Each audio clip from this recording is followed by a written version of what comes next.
Hello friends, இன்னைக்கு நம்ம ஒரு சுவாரஸ்யமான கதை தான் பார்க்க போறோம். இன்னைக்கு நம்ம அண்ணாந்து பாக்குற நீலவானம் மேகக்கூட்டமும் ரொம்ப உயரத்துல இருக்கு. ஆனா பல ஆயிரம் ஆண்டுகளுக்கு முன்னாடி அந்த நிலைமை அப்படி கிடையாது.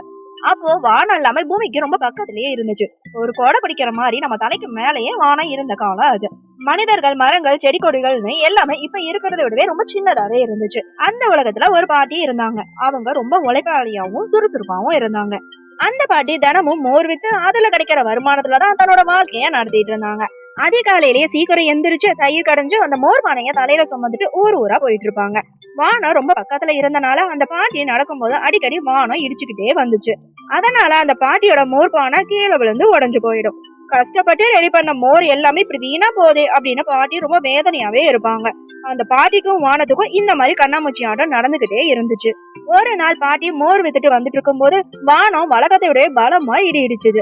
அந்த அதிர்ச்சியில பாட்டியோட மோர் பானை கீழே விழுந்து கொட்டி வீணா போயிடுச்சு. அதனால பாட்டிக்கு பயங்கரமா கோவம் வந்துருச்சு.